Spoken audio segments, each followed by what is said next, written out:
Hey, everybody. This is our first interview with a senior professional. So I'm Aaron Wolf. I'm at Oregon State University, where I'm a professor of geography, and I run a program in water conflict management and transformation. Is there a specific body of water that you identify with most? And could you tell us why it's meaningful to you?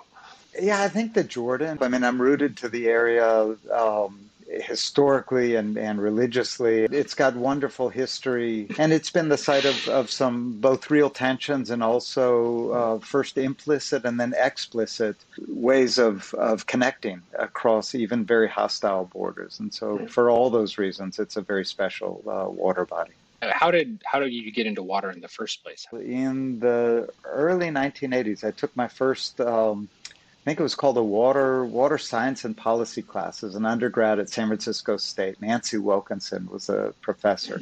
And as soon as I took that class and realized that this was this wonderful resource that brought people together, that brought people into dialogue, that helped people talk about really difficult politics, it just was one of those revelatory moments that I realized somehow that was the path for me. What do you think about, getting a mastery or even a little bit on both the technical and the, say, non-technical sides of water? How valuable is that?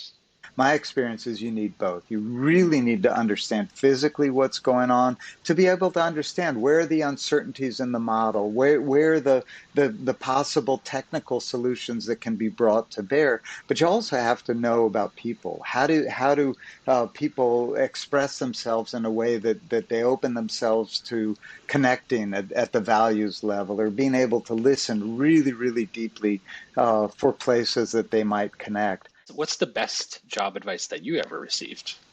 That things do happen for a reason, and always to follow an ethical path. You stick to the first obligation that you commit to, right? So I know there are sometimes temptations to, I accepted this, but oh my gosh, a better opportunity has come along. So to blow off the first one in favor of the second one, and just not to do that. It's better to lead your life ethically and morally and transparently. Did you ever have like really difficult moments when you're during your career development, a challenge, and how did you overcome it? Oh, often. I mean, always. I mean, yesterday. uh, part of challenges are, of course, external, but the other side of the equation is how do you accept it? How do you take it? And if you take it as a challenge, or you take it as something that's entirely negative, then it feels that much worse. So, as I say, I think anything that feels like an obstacle at the time is worth learning from. I think one of the harder things to deal with on a professional and personal level is in very tense negotiations.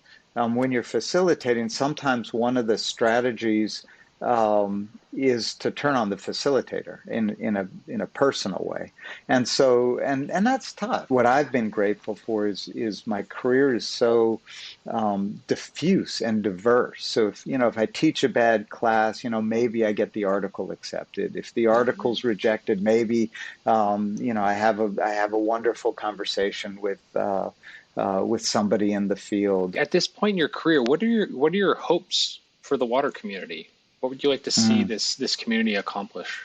What I'm hopeful of, I think, in the dialogue around shared waters, I think we've not necessarily positioned indigenous communities and local communities with the voice that they rightly deserve, and I'm hopeful that increasingly we're able to do that. Think about um, the non-quantifiable values, the aspects of emotional water, spiritual water, water that's just tied to healthy communities for its own sake. We interviewed Antonella Vagliente. So her question was, what advice do you have for a young professional who is actually growing up and raised in an area with conflict, who wants to go into the water the water space. I think using that experience and that understanding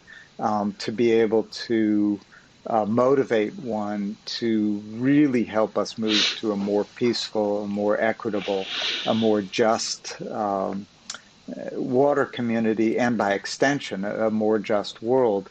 It can be powerful motivation when you know the real actual cost of conflict. Yeah.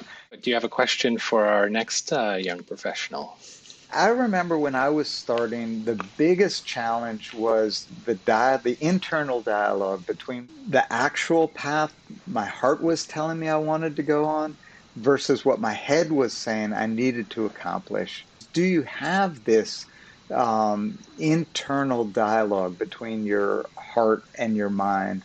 And how do you reconcile it? Thanks so much Oh for my all gosh. that insight. It was really incredible. Always a pleasure. Thank you very much. Take care. Bye bye.